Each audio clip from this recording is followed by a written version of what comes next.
Good afternoon. This is All India Radio and I'm Anuja Kumar with the Midday News.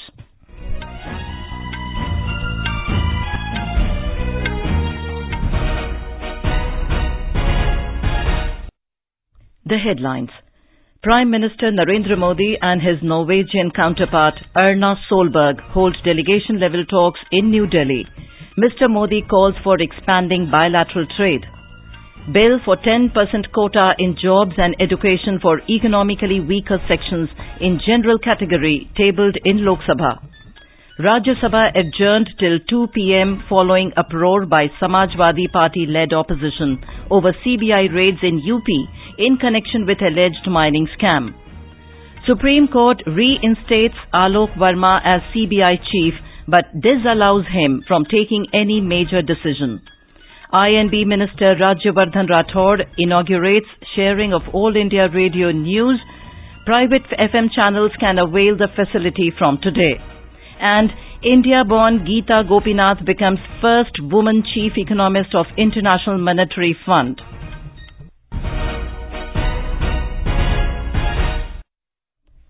Prime Minister Narendra Modi and his Norwegian counterpart Erna Solberg held delegation-level talks in New Delhi today.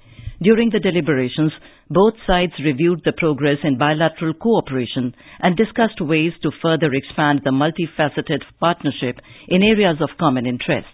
Both sides also exchanged an agreement after the talks. In a joint press statement with Ms. Solberg, Mr. Modi said trade and investment is the key for relations between India and Norway. He said both countries should work together to improve trade relations.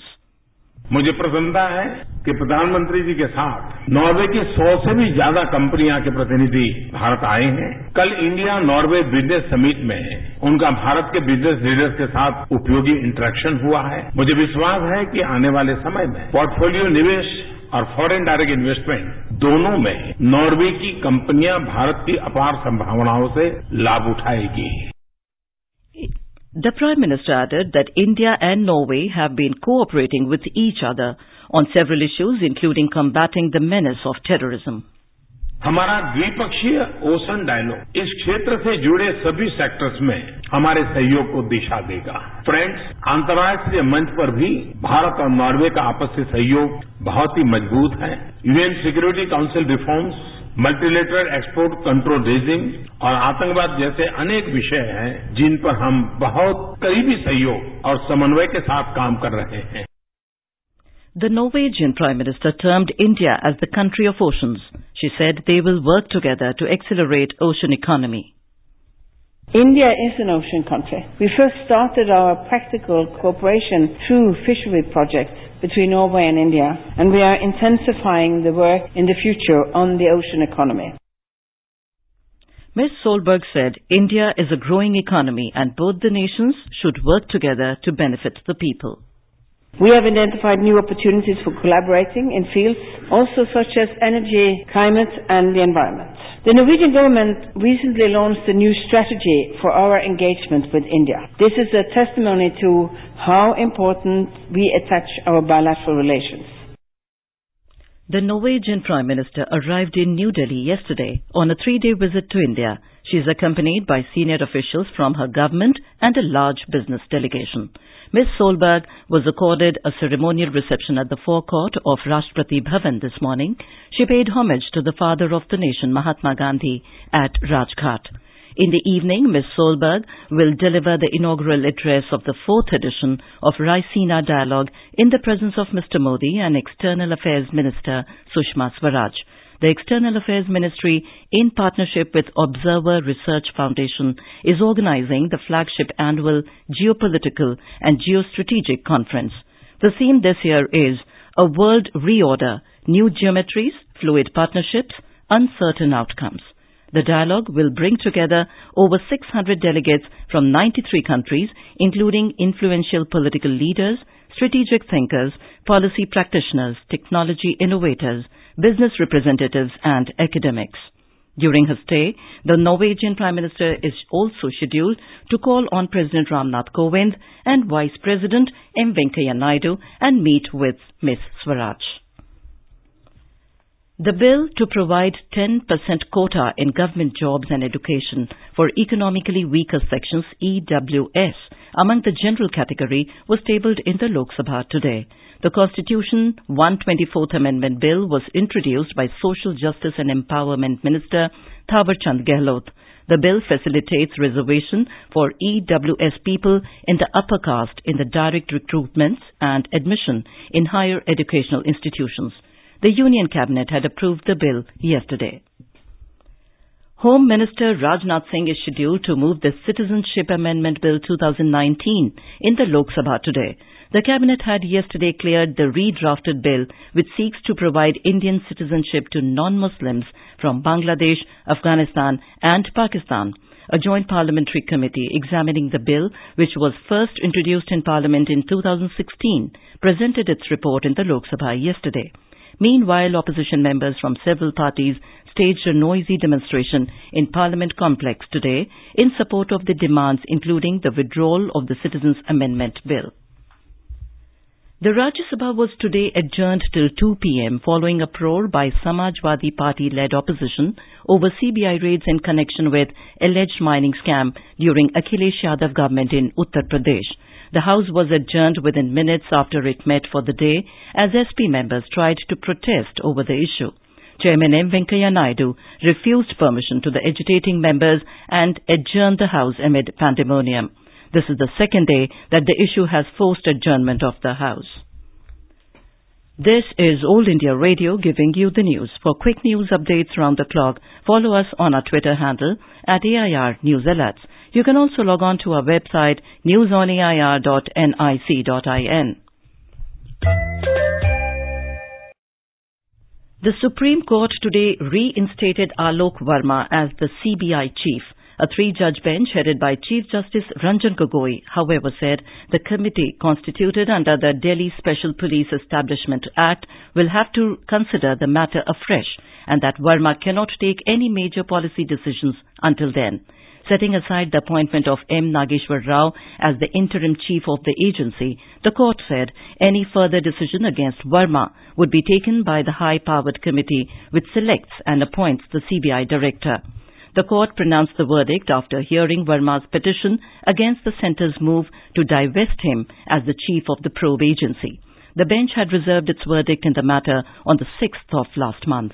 Verma and his deputy Rakesh Asthana were both sent on leave in October after the infighting between the two became public. Reacting on the Supreme Court's decision, Finance Minister Arun Jaitley said the government will comply with the order. Mr. Jaitley said, अगर CBI की एक संस्था के नाम पर स्वायत्तता और निष्पक्षता और विश्वसनीयता बढ़ती है तो ये स्वागतनीय, लेकिन इसके साथ साथ सुप्रीम कोर्ट ने एक अकाउंटेबिलिटी का जवाबदेही का मैकेनिज्म भी सेटअप किया है जिसके तहत कहा है कि जितने भी ये तथ्य आए हैं इस केस में एक सप्ताह के भीतर सरकार उस कमेटी की मीटिंग बुलाए जो उसके सामने जाएंगे। तो ये एक दोनों को बैलेंस करके सुप्रीम कोर्ट ने व्यू लिया है। जब जजमेंट की डिटेल आएगी सरकार उसका अध्ययन करेगी और उसी हिसाब से सरकार अपनी अगली कार्रवाई करेगी। The Congress welcomed the apex court's verdict. Party leader Kapil Sibal said, आज सुप्रीम कोर्ट ने एक ऐतिहासिक फैसला दिया है जिसके अंतर्गत सुप्रीम कोर्ट ने कहा है कि जो सरकार और सीबीसी का फैसला था, खासतौर पे जो सीबीसी का फैसला था, वर्मा जी जो डायरेक्टर सीबीआई हैं उनको अपने पोस्ट में रहने का अधिकार नहीं है और इसलिए उनको टेम्परेरीली उनको बाहर निकाला गया था। आज सुप्रीम कोर्ट ने ये कहा है कि जो सीबीसी का रिकमेंडेशन था वो गलत था, असंवैधानिक था, उसको रद्द कर दिया और साथ साथ में जो केंद्र सरकार का फैसला था वो भी रद्द कर दिया। The Supreme Court today sought a response from the West Bengal government on a plea by the BJP seeking permission to take out Rath Yatra in the state. The West Bengal unit of the BJP challenged the order of the division bench of the Calcutta High Court, which had disallowed the Rath Yatra. The apex court also asked the BJP state unit to submit a revised plan for its rally titled Save Democracy for consideration by the state government. The court posted the matter for hearing on the 15th of this month. In Jammu and Kashmir, a terrorist was killed in a brief encounter with security forces in Pulwama district this morning. Security sources said the gun battle broke out after the terrorists attacked on army patrol in Chaudhry Bagh Littar area. The area has been cordoned off and search operation launched. Information and Broadcasting Minister Rajyavardhan Rathore today launched sharing of all India radio news with private FM broadcasters in New Delhi. Private FM channels can now carry all India radio news free of cost on trial basis up to 31st of May this year. The News Services Division of All India Radio will now permit its news bulletins in English and Hindi to be carried in unaltered form by private FM channels as per certain terms and conditions. Speaking on the occasion, Colonel Rathore said it is a matter of happiness that a common citizens can now listen to news in any FM channel. He said this will empower the citizens and raise their awareness. Basic reason of setting up multiple radio stations, multiple media houses is to give more opportunities and more avenues for the Indian citizen access various information, entertainment and education. Hindustan के जितने भी radio station हैं सब एकजुट होकर अपने नागरिकों को हम इंफॉर्मेशन और एजुकेशन वहां तक पहुंचाएं. In his message, Prasar Bharati Chairman A. Surya Prakash said, it is a historic moment for India's public service broadcaster to collaborate with the private radio broadcasters in the country. Director General News, All India Radio, Ira Joshi, also termed the move as a historic milestone. Private radio FM channels को आकाशवाणी समाचार साझा करने के दिया जाएगा. ये ऐतिहासिक कदम मंत्रालय के एक मेजर डिसीजन के बाद दिया गया है. मंत्रालय ने निर्णय किया प्राइवेट रेडियो एफएम चैनल्स के परमिशन होल्डर्स को एआईआर की न्यूज बुलेटिन साझा करने की इजाजत होगी. Any private FM broadcaster who intends to broadcast the news bulletins will first register with All India Radio News. Details on registration and technical parameters are available on the website newsonair.nic.in. The commercials which are broadcast during news bulletins have to be carried along with news in too.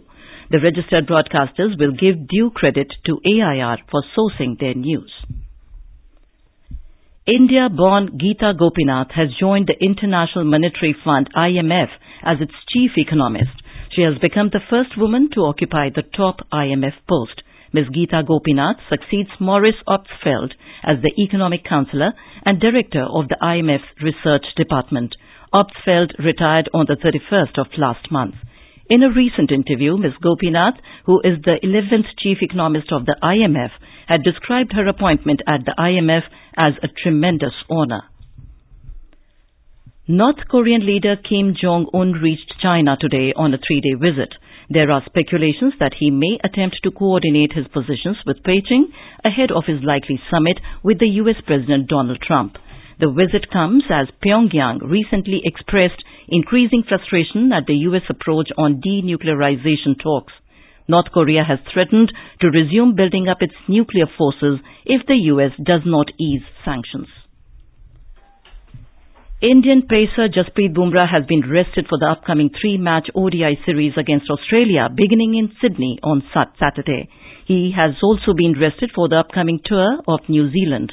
With 21 wickets, Bumrah ended the 4-test series as the joint leading wicket taker alongside Australian off-spinner Nathan Lyon. Pacer Mohammad Siraj has been called in as Bumrah's replacement. Bowler Siddharth Kaul has also been called into the Indian T20 international squad. After the Australian tour, Team India will travel to New Zealand later this month for a 5-match ODI and 3-match T20 series. And now, before we end the bulletin, the headlines once again.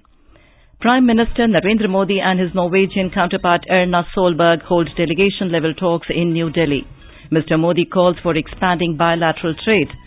Bill for 10% quota in jobs and education for economically weaker sections in general category tabled in Lok Sabha. Rajya Sabha adjourned till 2:21 p.m. following uproar by Samajwadi Party-led Opposition over CBI raids in UP in connection with alleged mining scam. Supreme Court reinstates Alok Verma as CBI Chief but disallows him from taking any major decision. I&B Minister Rajyavardhan Rathore inaugurates sharing of All India Radio News. Private FM channels can avail the facility from today. And India-born Gita Gopinath becomes first woman Chief Economist of International Monetary Fund. And with that, we end the Midday News.